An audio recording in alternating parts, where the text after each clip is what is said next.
नमस्कार मित्रों, आज की कहानी बहुत ही खौफनाक होने वाली है, इसलिए अपने गार्ड की कुर्सी बांध लीजिए। अगले कुछ मिनट के लिए साथियों ये स्टोरी काफी इंटरेस्टिंग होने वाली है और मैं नहीं चाहता कि आप बार बार डिस्टर्ब हो। अगर बार बार स्टोरी में व्यवधान पड़ेगा तो कहानी का पूरा मजा खराब हो जाएगा।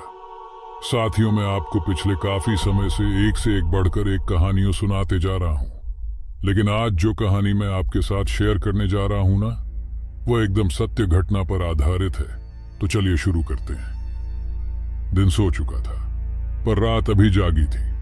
रात की आखिरी बस से उतरकर राजवीर ने घर का रुख कर लिया था। आम सी रात थी, पर फिर भी जाने क्यों रणवीर का मन किसी अनजाने डर से घबरा रहा था। रह रहकर उसे ऐसा लग रहा था कि कोई ना कोई उसका पीछा कर रहा है। हालांकि किसी के कदम सुनाई नहीं दे रहे थे, पर उसे ऐसा लग रहा था कि कोई काला सा साया उसके पीछे पीछे चलता हुआ आ रहा है। न चौकीदार की सड़क पर डंडा ठोकने की आवाज और ही किसी जानवर की पुकार रात जरूरत से कहीं ज्यादा सुन्न थी। सर्दी नहीं थी, पर फिर भी रह रहकर राजवीर के रोंगटे खड़े हो रहे थे। आज कुछ ज्यादा ही देर हो गई थी। दरअसल दोस्तों के साथ वह एक पिक्चर का रात का शो देखकर अकेला लौट रहा था। उसका घर बस स्टैंड से लगभग 1.5 किलोमीटर दूर था। अमावस की रात थी तो चांद की रोशनी भी नहीं थी।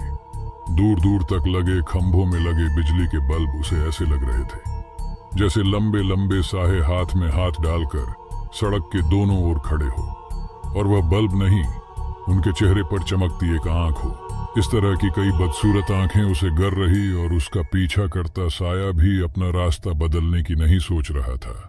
उसने हिम्मत कर घड़ी देखी तो आधी रात के 12 बजे थे।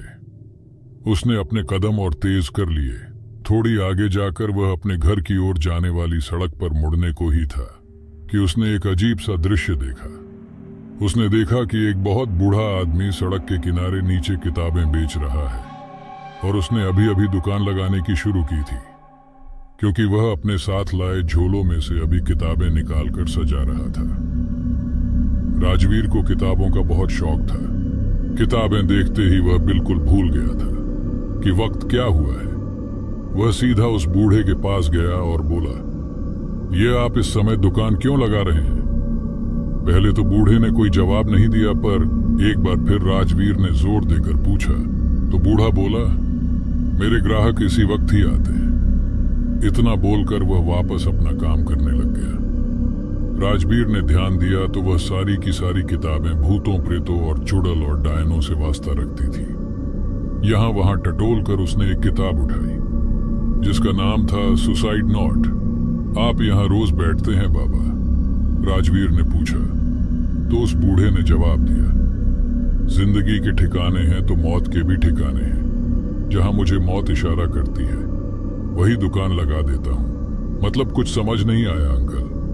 राजवीर ने पूछा, लेकिन इस बात का बूढ़े ने कोई जवाब नहीं दिया। अच्छा, ये किताब कितने की है? जिंदगी देते हो तो मुफ्त में भी मिल सकती है। बूढ़े ने अजीब सा जवाब दिया। राजवीर ने उसकी बात की और ध्यान ना देते हुए किताब खोली तो उसमें कीमत लिखी थी। 2 पैसे जाने कौन से जमाने की किताब बेच रहा था। यह बूढ़ा राजवीर ने जब से 20 पैसे निकाले और बोला, इतने ठीक है, 2 पैसे तो अब मिलने मुश्किल है। बूढ़ा बोला, ले जा बाबू, अब तो तुम हमारे कस्टमर बन गए हो। हमेशा के लिए हंसते हुए राजवीर की नजर एक बार फिर किताबों की ओर गई और वह हैरान रह गया। हर किताब पर अलग अलग अजीब सा बद्दा डरावना चेहरा बना था, पर हर किताब का टाइटल एक ही था, सुसाइड नोट सक पकाया। राजवीर घर की ओर चल पड़ा। जाने क्यों कुछ अजीब लगते हुए भी उसने वह किताब वापस रखने की नहीं सोची। कुछ 15-20 मिनट चलने के बाद वह अपने घर पहुंच गया था। राजवीर इस शहर में पढ़ाई करने आया था, पर अच्छे परिवार से होने के कारण उसके माता पिता ने उसे एक कोठी का एक अच्छा बड़ा फ्लोर किराए पर लेकर दिया हुआ था। राजवीर ने घर पहुंचते ही चैन की सांस ली, फैन ऑन किया, कपड़े बदले और हाथ मुंह धोकर सीधा अभी लाई हुई किताब ले अपने बिस्तर पर कूद पड़ा। घर पहुंचकर उसे बहुत सुकून सा मिल रहा था, बहुत अच्छा लग रहा था। खिड़की पर लगे पदे पंखे की हवा से हल्का हल्का लहरा रहे थे। घर आकर कुछ देर लेटने के बाद उसे हल्की हल्की ठंड सी महसूस हो रही थी। उसने पैरों के पास रखी चादर ओढ़ी कढ़ाई वाले तकिए पर अपना सर रखा और चादर ओढ़कर किताब को ध्यान से देखने लगा।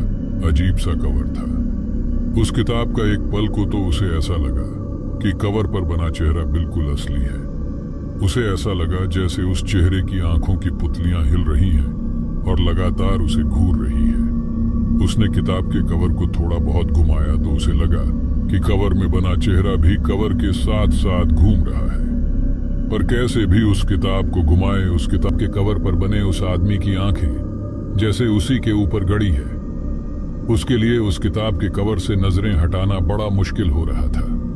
उसे लगा जैसे वह चेहरा उससे कुछ कहना चाहता है। चेहरे के ठीक ऊपर गहरे लाल रंग के अक्षर में किताब पर बड़ा बड़ा लिखा था, सुसाइड नोट। कुछ देर कवर देखने के बाद राजवीर ने किताब खोलकर पढ़नी चाहिए, पर जैसे ही थोड़ा जोर लगाकर उसने कवर खोला तो वह हैरान रह गया। कुछ देर पहले जिसे उसने किताब समझकर खरीदा था, वह अब किताब नहीं बल्कि एक छोटा सा बक्सा बन चुका था। बाहर से देखने में वह किताब ही थी, पर जब उसे खोला गया तो वह अंदर से एक बक्सा की तरह खुल गया। एक छोटा सा बक्सा जो अंदर से पूरा लाल था, पर यह बक्सा खाली नहीं था। उसमें लगा एक कागज रखा था। राजवीर हैरान था। उसने वह कागज निकाला और पढ़ने के लिए खोला ही था कि तभी उसके दरवाजे पर दस्तक हुई। राजवीर ने अपना बेड लिविंग रूम में ही रख रखा था। ज्यादा कमरे साफ करने की रोज जरूरत न पड़े, इसलिए उसने अपना सारा इंतजाम बाहर के कमरे में ही किया हुआ था। जब उसके कमरे के दरवाजे पर इतनी रात गए दस्तक हुई तो राजवीर का दिल धक से रह गया। इस समय आखिर कौन हो सकता है? उसने महसूस किया कि पूरा कमरा किसी भीनी सी खुशबू से भरा है, पर साथ ही उसे किसी अनजाने से डर ने भी घेर लिया था। एक पल तो उसे लगा कि कुछ बहुत बुरा होने वाला है। उसके माथे पर पसीने की बूंदें साफ साफ चमक रही थी। वह इतना डरा था कि बिस्तर से हिल भी नहीं पा रहा था। उसने सोचा कि दरवाजा खोलने की जरूरत ही नहीं है, जो होगा वह फिर आ जाएगा। लेकिन बाहर कोई लगातार दरवाजा बजा रहा था। लगभग 5 मिनट तक ऐसे ही कोई दरवाजा खटखटा रहा, फिर अचानक कोई भी आवाज आनी बंद हो गई। सर्दी नहीं थी, पर राजवीर ने सर से पांव तक खुद को चादर से ढक रखा था। डर के मारे वह पसीने से तरबतर हो चुका था। उसकी हिम्मत नहीं हो रही थी दरवाजे की ओर मुड़कर देखने की। तभी धड़ाम से दरवाजा अपने आप खुल गया और किसी गाड़ी के हन की तेज तेज आवाज उसे आने लगी। दरवाजा खुलने के साथ ही वह कमरा गाड़ी की हेडलाइटों की रोशनी से नहा गया था। जब काफी देर तक बजना बंद नहीं हुआ तो मजबूरन राजवीर ने चादर से अपना चेहरा निकालकर देखा तो वह हैरान रह गया। उसके घर के बाहर एक बहुत ही महंगी कार खड़ी थी, जिसका पीछे का दरवाजा खुला था और पीछे एक खूबसूरत, यूं कहे कि बहुत खूबसूरत जवान लड़की जामुनी रंग की साड़ी पहने बैठी थी और उसे अपने पास आने का इशारा कर रही थी। इतनी सुंदर लड़की तो शायद उसने सपने में भी नहीं देखी थी। उसे समझ नहीं आ रहा था कि यह क्या हो रहा है। हॉर्न बजना बंद हो चुका था, पर वह लड़की लगातार उसे अपने पास आने का इशारा कर रही थी। जाने क्या जादू था उस लड़की में। राजवीर अपने बिस्तर से उठा और उसकी ओर खींचता चला गया। पूरा वातावरण एक अजीब सी खुशबू से इतना भर गया था कि राजीव पर हल्की हल्की बेहोशी छा रही थी, जैसे कि उसने कोई नशा ले लिया हो। वसी उठकर गाड़ी के पिछले वाली सीट पर उस लड़की के साथ जाकर बैठ गया। उसके गाड़ी में बैठते ही उसके घर और उस गाड़ी दोनों का दरवाजा अपने आप बंद हो गया। गाड़ी धीरे से स्टार्ट हुई और जाने कहां के लिए निकल पड़ी, पर राजवीर में यह सब सोचने की ताकत नहीं थी। वह लगातार उस लड़की को घरे जा रहा था। उस लड़की की जामुनी पोशाक रह रहकर ऐसी चमक रही थी जैसे उसमें सितारे जड़े हो। वो लड़की धीरे से राजवीर के पास आई और उसे अपने गले से लगा लिया। धीरे धीरे उसके माथे पर अपना हाथ फेरने लगी। राजवीर पूरी तरह उसमें खो चुका था। वह खुद को इतना भूल गया था कि उसने अपना सर उसकी गोदी में रखा और उसके चेहरे को निहारने लगा। उस लड़ने धीरे से राजवीर के माथे पर और अपनी चमकीली नीली आंखों से उसे देखने लगी। वह उसे ऐसे देख रही थी जैसे बरसों बाद उसे देख रही हो। वह गाड़ी धीरे धीरे सड़क पर ऐसे चल रही थी जैसे किसी कश्ती की तरह वह पानी में तैर रही हो। राजवीर को जैसे उस लड़की से प्यार हो गया था। कुछ देर बाद उसे महसूस हुआ कि गाड़ी रुक चुकी है। उसने चेहरा उठाकर ड्राइवर की ओर देखने की कोशिश की तो वह बहुत घबरा गया। ड्राइवर उसको बहुत बुरी तरह धुर रहा था। अंधेरे में भी उस ड्राइवर के चेहरे का गुस्सा साफ साफ झलक रहा था। उस ड्राइवर के हाथ में एक बड़ा सा चाकू था। ड्राइवर ने बिना कोई पल गवाए सीधा राजवीर पर वार कर दिया, पर डरा हुआ होने के बावजूद राजवीर एक झटके से एक ओर हट गया और वह चाकू सीधा उस लड़की के पेट में जा लगा। वो लड़की दर्द से बुरी तरह करा रही थी। राजवीर के मन में गुस्से, डर, धुना और आश्चर्य के मिले जुले भाव थे। तभी उसने देखा कि ड्राइवर की सीट पर कोई नहीं था। ड्राइवर वहां से गायब हो चुका था। तभी गाड़ी के आगे के शीशे पर किसी ने दस्तक दी। तभी उसने देखा कि बाहर एक पुलिस वाला खड़ा था और अपने डंडे से गाड़ी के शीशे खटखटा। राजवीर के होश उड़ गए थे। उसके साथ बैठी लड़की मर चुकी थी। उस लड़की की लाश की आंखें खुली थी और राजवीर को बुरी तरह घूम रही थी। इधर ये पुलिस वाला लगातार गाड़ी के शीशे पर दस्तक दे रहा था। एक दो मिनट खटखटाने के बाद जब दरवाजा नहीं खुला तो पुलिस वाले ने बाहर से गाड़ी का दरवाजा खोल दिया। सामने का नजारा देखकर वह भी डर गया। उसने अपने होस्टर से बंदूक निकाली और राजवीर पर तान दी। चुपचाप हाथ ऊपर कर गाड़ी से बाहर निकला। राजवीर के पास कोई और चारा नहीं था। उसने बिना कुछ कहे ही बाहर आना ठीक समझा। आखिर सारे सबूत उसके खिलाफ जो थे, वह बाहर निकला तो हैरान रह गया। गाड़ी और कहीं नहीं बल्कि पुलिस स्टेशन के बरामदे में खड़ी थी। उसे याद आया कि उस गाड़ी के ड्राइवर का चेहरा जिसने उस खूबसूरत लड़की का कत्ल किया था, वह हूबहू उस किताब बेचने वाले से मिलता था जिसने उसे सुसाइड नोट नाम की किताब आज रात बेची थी। पुलिस वाले की आवाज देते ही अंदर से और पुलिस वाले निकल आए और राजवीर को बुरी तरह जकड़ लिया। उसे अंदर सलाखों के पीछे फेंक दिया गया और एक पुलिस वाला उसके पास बैठकर उसे पूछ पूछ कर सारा बात लिखने लगा। राजवीर समझ नहीं पा रहा था कि आखिर उसे कैसे समझाए कि उसके साथ कोई बहुत बड़ा धोखा हुआ है। वह बार बार उस पुलिस वाले से कह रहा था कि उसने कोई खून नहीं किया है, पर कोई उसकी बात मानने को तैयार नहीं था। उस लड़की की लाश गाड़ी से निकालकर थाने में लाई गई और गाड़ी की जांच शुरू करने के लिए फॉरेंसिक डिपार्टमेंट के लोगों को भी बुलावा दिया गया था। तभी बाहर से एक पुलिस वाला चिल्लाते हुए आया। उसने कहा, बाहर कोई गाड़ी नहीं है भाइयों, गाड़ी बाहर से गायब हो गई है। सारे पुलिस वाले बाहर भागे। तभी राजवीर ने देखा कि वही लड़की जो कुछ देर पहले मर चुकी थी स्ट्रेचर से उठी और थाने के बाहर की ओर चल दी। हालांकि उसके पेट में लगा हुआ चाकू साफ साफ दिख रहा था, पर वह बिना किसी दर्द के चलते हुए थाने के बाहर जा रही थी। थाने के दरवाजे पर पहुंचकर उसने पलटकर राजवीर की ओर देखा और फिर गायब हो गई। राजवीर के रोंगटे खड़े हो गए थे। बाहर पुलिस वाले अभी गायब हो चुकी गाड़ी के रहस्यों को समझने में लगे थे। उसी वक्त ये सब नजारा देख राजवीर ने बुरी तरह चिखना शुरू कर दिया था। पुलिस वाले भागे भागे अंदर आए तो अंदर से उस लड़की की लाश गायब थी। राजवीर ने पहली बार इतने सारे वर्दी वालों को एक साथ कांपते हुए देखा था। अब पुलिस वाले समझ गए थे कि यह कोई भयानक ऊपरी मामला है और अब उन्हें कुछ हद तक राजवीर की बात पर विश्वास हो चुका था। सबूत और गवाह न होने के कारण राजवीर को थाने में नहीं रख सकते थे। उसी पल उसे सलाखों की कैद से निकाल पुलिस की जीप में ही उसके घर वापस छोड़ दिया गया। थका हारा रात के वाक्य से बुरी तरह परेशान राजवीर घर में घुसा तो रात के 2:30 बज चुके थे।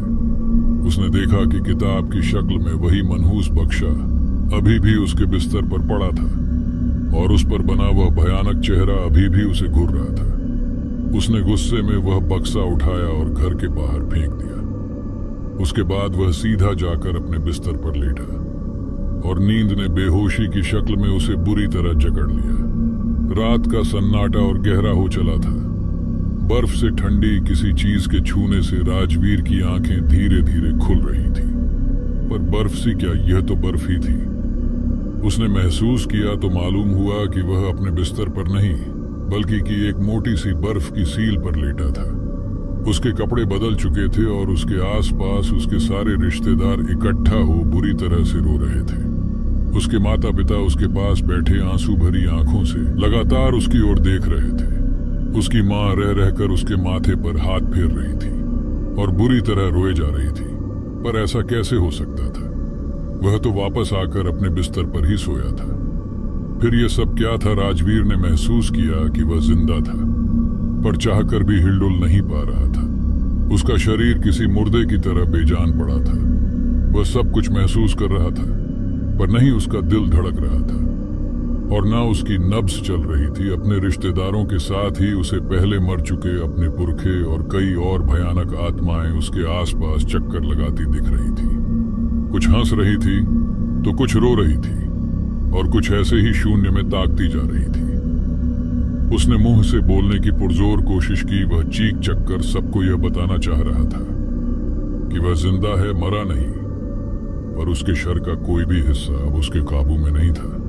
कुछ देर बाद वही हुआ जो किसी के मरने के बाद होता है। उसके मुर्दा पड़ चुके शरीर को नहलाया गया, उसकी अर्थी सजाई गई, फूल और कफन चढ़ाया गया और उसकी अंतिम यात्रा स्मशान के लिए निकल पड़ी। वह अपने आसपास सब कुछ महसूस कर रहा था, सुन रहा था, पर जिंदा होते हुए भी इस तरह मुर्दों की तरह पड़े रहने के अलावा उसके पास और कोई चारा भी तो नहीं था। कुछ देर बाद स्मशान पहुंचकर उसे चिता पर लिटा दिया गया था। वह बड़ा हैरान था कि कभी भी अंधेरा पड़ने के बाद अंतिम संस्कार नहीं किया जाता, पर यह इस नामुराद रात में उसके साथ क्या हो रहा था? न तो अभी उजाला था और ही वह कोई मुर्दा था, पर वह यह उन सबको बताता भी तो कैसे बताता? चिता सजाई गई और उसकी जिंदा लाश को उस पर लेटा दिया गया और साथ ही अंतिम संस्कार के मंत्र बोलने भी शुरू कर दिए गए थे। उसके साथ ही चिता में आग लगा दी गई और उसका बेजान शरीर जलती आग की सलाखों में कैद हो गया। उन लपटों के बीच से उसने देखा कि मंत्र पढ़ने वाला पंडित कोई और नहीं बल्कि वही आदमी था जिससे उसने वह शैतानी किताब खरीदी थी। उस बूढ़े की आंखें अंधेरे में चमक रही थी और उसके हाथ में वही किताब थी जिसे राजवीर ने अपने घर से बाहर फेंक दिया था। किसी मोमबत्ती की तरह राजवीर का शरीर की गर्मी से मोम की तरह पिघल पिघल कर स्मशान की जमीन पर गिर रहा था। इतने दर्द का एहसास उसने अपनी पूरी जिंदगी में नहीं किया था और इतनी बेबसी उसने कभी भी महसूस नहीं की थी। तभी किसी ने उस बूढ़े के हाथ से वह किताब ले ली और सीधे आग की लपटों के हवाले कर दिए। राजवीर ने ध्यान से देखा तो यह कोई और नहीं बल्कि खूबसूरत जामुनी ड्रेस पहने वही लड़की थी जिसने गाड़ी में उसे बड़े प्यार से गले लगाया था। उस लड़की के पेट में अभी भी वह चाकू वैसे ही घुसा हुआ था जैसे कि उसे अभी किसी ने उस पेट में उतारा हो। वह लड़की भी दर्द से करा रही थी, पर फिर भी हिम्मत करते हुए उस लड़की ने बड़े के हाथ से वह किताब छीनकर सीधी राजवीर की चलती चीता में फेंक दी थी। यहाँ उस किताब ने आग की लपटों को छुआ और उसके एक पल के बाद राजवीर ने खुद को वापस अपने बिस्तर पर लेटा पाया। लगभग सुबह होने को ही थी। उसे ऐसा महसूस हो रहा था कि वो बहुत ज्यादा बीमार है, इतना बीमार कि उसमें सीधा खड़े रहने की भी हिम्मत नहीं थी। वह अपने बिस्तर पर जा गिरा और सो गया। जब तक वह उठा दोपहर के 12 बज चुके थे। वह 1 घंटा बिस्तर पर पड़ा करवट बदलता रहा। रात को उसके साथ गुजरी बदकिस्मती के निशान अभी भी उसके जहन पर चोट कर रहे थे। उसे बहुत भूख लगी थी। किसी तरह वह बिस्तर से उठा। कुछ देर बाद नहा धोकर वह रसोई में जाकर अपने लिए खाना बनाने लगा, पर रसोई में वह अकेला नहीं था। उसके पीछे जामुनी ड्रेस में वही रात वाली लड़की किचन में उसके पीछे खड़ी उसे लगातार देख रही थी। राजवीर को प्यार भरी आंखों से देखती हुई वह लड़की धीरे से उसके पास आई और बोली, वह बूढ़ा आदमी आम किताब बेचने वाला नहीं है बल्कि एक भटकता प्रेत है जो जिंदा शरीरों से आत्माएं निकालकर उन्हें तरह तरह से परेशान करता है। न ही वह खुद खुश है और न ही उसके सामने आने वाला कोई और खुश रह पाता है। मुझे वह बरसों पहले ही मार चुका है और मेरा इस्तेमाल तुम्हारे जैसे आम लोगों को फंसाने में करता है। मैं मरने के बाद भी उससे इतना डरती हूँ कि उसकी बात को टाल नहीं पाती। उस बूढ़े प्रेत का हुक्म है, इसीलिए मेरे साथ आओ, मुझे तुम्हें कुछ दिखाना है। और उसके साथ ही वह प्यारी सी लड़की राजवीर का हाथ पकड़ उसे उसके बिस्तर के पास ले गई। बिस्तर पर जो राजवीर ने देखा वह देखते ही वह वहीं पर जम गया। बिस्तर पर राजवीर की लाश पड़ी थी। उसकी लाश के पास में ही वही मनहूस किताब रखी थी जो अब कोई डिब्बा नहीं बल्कि किताब बन चुकी थी। वह लड़की जो खुद एक भटकती आत्मा थी, वह आगे बढ़ी और वह किताब खोलकर राजवीर को दिखाने लगी। उसमें रात भर जो भी राजवीर के साथ गुजरा था बिल्कुल वही सब कुछ लिखा था और आखिरी पेज पर लिखा था, मैं राजवीर अपनी मर्जी से अपनी जिंदगी से और भयानक सपनों से तंग आकर आत्महत्या कर रहा हूँ। दस्तखत राजवीर उस रात गए अपने सपने में ही मर चुका था। उम्मीद करता हूँ कि आपको आज की यह कहानी जरूर पसंद आई होगी। आपके सुझाव हमें कमेंट बॉक्स में जरूर लिखें। धन्यवाद।